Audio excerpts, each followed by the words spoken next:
Hello, and welcome to the Committed Podcast, your home for the stories behind the stars, where the brightest stars in softball shine just a little bit brighter. Today, we're throwing it back and still throwing heat because joining us is no other than Eloisa Mays, last year's freshman phenom who made her podcast debut with us just about a year ago. Now she is the ace of the 2025 Max Prep National Championship High School team, the Melissa Cardinals. That's right. Melissa Texas didn't just win the Conference 5 Division 1, they dominated, rewriting the record books with 122 home runs, 254 extra base hits. But at the heart of it was our very own Eloisa, the sophomore sensation who fanned 238 batters and held opponents to a jaw-dropping 127 batting average. So we're going to talk dominance, development, and what's next for our guest. Eloisa, welcome back to the show. How are you? Thank you so much for having me. I'm good. Good, good, good. Good to see you. I was talking to you before we started recording. I was flipping through my computer looking for games to schedule for my high school. I go to Max Prep. Who do I see? I see the Melissa Cardinals on the cover. Man, that's exciting. When you hear that 2025 Max Prep National Champ, what goes through your mind? It's great. It really reminds me all the work we put in all year, every early morning and late night, it all really paid off. So Yeah, it's just great to hear. that's cool. That's cool. So you were definitely a key piece of the puzzle. We'll talk a little bit about your teammates later. You had a great offense around you, but you were definitely a key piece. 238 strikeouts. What clicked for you in the circle this season? I think just really settling in, putting in that extra work with my coach, and then learning to, just trust the girls around me. It was a very great year for me, and it was great for the team overall. Yeah, absolutely. This team wasn't just good; it was historic. What was the Yes. what was the energy like in the dugout as the season went on? It was always great. We were always very encouraging and positive, and we knew we had the target on our back all year long, and we decided to take that and just run with it. We embraced all the pressure, and we knew we were capable of our two-peat, and that's what we did. Awesome, awesome, awesome. Now, how did your role change from freshman year to sophomore year?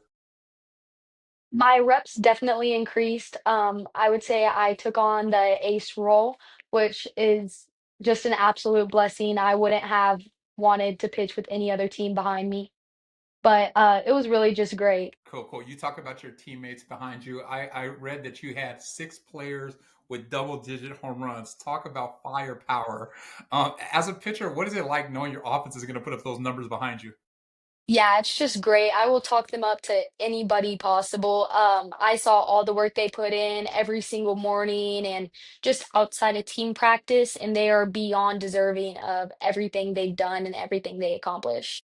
Excellent, excellent. I understand you guys have a couple of commits already. What are some of your commits Yes. that's already placed commitments with colleges? So, our third baseman, Kennedy Bradley, she's amazing. She is just a phenom. She's such an encouragement and just a great person to have on the field with me. And then we have Kagan Crabtree going to Mhm. Texas. Wow. She's also just amazing. Having them behind me is so great. And then one more, I believe. Um, Paisley Needham, she was great. Having her in the outfield was so amazing, and she had a big bat as well. Just they're all so positive, and having them behind me was amazing. Excellent, excellent, excellent. And of course, we're going into the summer, the travel season. I'm sure some of your juniors going into the senior years, they're going to get more offers. Like I said, when you're the best team in the country, we know you're going to be loaded with talent. So, Eloisa, tell me, as a sophomore, did you feel a shift in your leadership, in your expectations of either yourself or your teammates and you? I would say I definitely had to step up a lot this year, just in the way of leading the team. Definitely more leading by example since I'm on the field a lot more. Um, but like I said, the team is great. We have great chemistry, and I didn't doubt for a second that anything would change. Excellent, excellent. Um, Again, when I spoke to you a year ago, I told you were one of the most mentally focused freshmen that I have seen. How has any of that changed? I mean, What do you do to kind of get mentally ready? And has it differed from last year, or is it still status quo? I feel like it is pretty similar. Just to say mentally strong and prepared through all of this pressure and adversity that we're facing. I continue to be strong in my faith, very strong in my prayer life and in scripture because at the end of the day, that's where my strength comes from. And Absolutely. when times get hard, I know I can rely on all of my training and I know I always have a place in prayer. That's awesome. That's really, really good to hear. So Yes. tell me, I know it's not all success. We like to look at the success and the great things, but there's always challenges that come along the way. What were some of the challenges that you had to face this year, whether they be on the field or off the field? What were some challenges you had? Um, some challenges. I mean, I guess I got to bring up our one and only loss this year. That was definitely frustrating against Lake Belton. As a team, we could have done a lot better, but I think the loss isn't what's important about that series. What was important is the community that we really just gathered around each other and we came back way stronger. We played better than I feel like we've played all season, the next two games. So that was a challenge. And then just really readjusting to the busy schedule, keeping my body healthy, that was a challenge, just making sure because I want to be in best shape for my team, but adjusting to that. Absolutely, absolutely. So, looking ahead, let's talk a little bit about travel softball. Most of the time, we're talking about the travel ball scene, college scene. You're just wrapping up your sophomore season. How do you keep the hunger alive in softball when you're coming off of a high of a national championship? How do you keep that hunger alive going into this very important travel season for you? I'm so excited to be back with my travel team. I know we're going to do great, great things. And, things look a little different, but that does not at all mean any worse, any better. Um, I'm so glad to be surrounded by great girls once again. And there's a lot going to be happening this summer, and I can't wait to see how it plays out. Nice, nice. Have you guys got a chance to practice a little bit? I know you had an extended high school season. How long has the club team been back together? Um, we have played three tournaments so far together, and I don't think we've had an open weekend to practice yet, but we are going to be in Colorado soon, so the team is all back together. Absolutely, absolutely. Speaking about Colorado, what does I know Colorado is coming up this week. Many people from around the country are heading that way. What is your summer schedule like? Of course, we have Colorado. What else is on the agenda? So after Colorado, I believe I have a week, and then we go straight to Missouri for, I believe it's Triple Crown Nationals. And then straight from Missouri, I will be in Indiana. And that's for the Alliance, Yes. correct? Yes. Excellent, excellent, excellent. And what I know I think last time probably the first time I saw you, I don't know if we had even spoke, you were at the Powerhouse pitching event. Are you doing that Yes. again? I saw Coach Jason is advertising. Are you doing that? Yes, I will be there. I'm very excited. Awesome. Why don't you give Coach Jason a shout out and tell our fans what the event is? I think it's Powerhouse Mechanic versus the Dropping Bomb Hitters. Is that correct? Yes. I Excellent. believe it's called Civil War.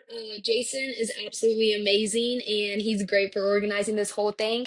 All of us pitchers are going to be facing live batters in cages. And I believe there's a point system this year, which is going to make things super, super interesting to see whether the hitters or the pitchers win. So that's very, very exciting. That's really cool. I think it's interesting. Like I said, we play these tournaments and we play these showcase to get in front of these college scouts and college representatives, and that does happen. But it was amazing seeing that event. I think we it was like from wall to wall there were scouts. There must have been 20, 25 Yes, scouts. I it think was you guys had crazy. like 7 or 8 cages going, live hitting, live batting. Very, very unique experience. I'm definitely going to meet up with Coach Jason. Hopefully, I can make it out because that was wonderful to see. Yes. So, what kind of goals have you kind of set for this summer? I mean, this is sophomore to junior year. This is go time for our 2027. So we're going to say 2025, 2027 players. We're getting to that point where at the end of the summer, colleges can start reaching out. What are some goals you made for yourself this summer? I think my biggest goals right now are to stay consistent, continue to play my game and just keep that very steady mind space right now. I can't give into the pressure. Like we've always said, we've made it this far, we're good enough, and the Lord will never put us in a situation where we can't handle ourselves. So just Absolutely. staying strong mentally and physically. Absolutely, absolutely. Very, very cool. We got to know a lot about you on the field. What's something that people don't know about you kind of off the field with your little bit of spare time that you have? I love church. I mentioned that last year and I'll mention it again. Awesome. I love church. I love serving in church. That's my happy place. And then I get made fun of a lot for this one, but I love crocheting. That's been a good mental escape and everybody laughs at me, but I'm a little granny. I love That's crocheting. awesome. Yes. You're gonna get new fans in all the senior communities across the country when they hear that. So that's really that's a niche audience I haven't tapped into yet. So I'm gonna use that to market the senior communities. Hey, Perfect. I want to do a little bit of rapid fire questions with you just to get to know you a little bit better. 5 or 6 questions. You ready? Yes. All right, here we go. Do you have a post game meal that you have after a big win? Seafood boils. Ooh, my Love family it. will love you. They're all about Yeah. seafood. Do you have a favorite hype song to get you ready for a game? Ooh. Any worship music, really. Any Okay, type of worship excellent. music. Very, very Yes. cool. What is your favorite pitch to throw? Probably Rise Ball. Rise ball. Excellent, excellent. If you weren't playing softball, what other sport would you play? Probably competitive cheer. I did that for a very Oh, long time. excellent. Stunt cheer. You know, I'm an AD and my old school didn't have it. My new school does. So when I Really. went to my first, I didn't know what was going on. They were calling timeouts at halftime. It was all over my head, but it was intense. I loved it. Yes. It was really, really exciting. What's your favorite place to travel? Ooh, probably anywhere with a beach. Doesn't matter where, Ooh, anywhere with a beach. excellent, excellent, excellent. Yeah, that's one thing that I mean. Texas does have beaches, but they're kind of far It's a from little you, and different. it's a little Yes. it's a little different. That's one thing. I love the water. If I could be on an island or by the beach, then I'm a happy person. Okay, very, Yes, very sir. cool. Hey, final question, then we're gonna let you run. Um, we're gonna fast forward 7, 8 years. You finished high school. You went to the dream college. You finished. What would be a perfect career or a perfect, I would say, conclusion to your softball career? A perfect conclusion to my softball career would definitely being a mother. And serving in church, that is one of my biggest goals is impacting the younger generations, and I want to do that in any way possible. That's awesome. It's so exciting to hear young people speak like that. I know my two kids. I have an 18-year-old and a 16-year-old your age, and it's funny because we have all these softball plans and tournaments. And their favorite event they're going to is they have a church camp that's in Oklahoma. Yes. And I think it's right after Colorado, so they're going to fly home and then they're going to fly to Oklahoma and do this whole church camp for like a week. And I'm like, man, that's amazing. Our parents used to have to drag us to church, and then eventually as adults we loved it. But it's really cool Yes. to see young people embracing that. I'm drawing a mind blank, but I had a guest that goes to LSU, and she actually has like a NIL deal where it's all Really. about the gospel, and she's sharing it. And Yeah. I'm gonna edit this out and put her correct name in there. But it's amazing to see the opportunities when we follow our faith. That's really, really cool. Yes, I agree. Excellent, excellent. Well, that's our time. Again, I just wanted to thank you again for checking in with us. As always, you look at your older, still a sweetheart. We're going to be cheering for you always. And if Thank you you hear so me yelling much. for you, if you hear me yelling for you in Colorado, come by and say hi. I will. Thank you so much. Thank you. Talk to you soon. Bye.